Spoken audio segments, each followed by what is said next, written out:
All of my Uyghur sources are gone.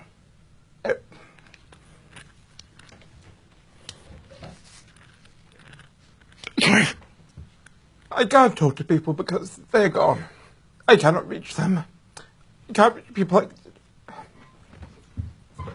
Even Han Chinese in Xinjiang, who were sources for people I knew, have been arrested while talking to them.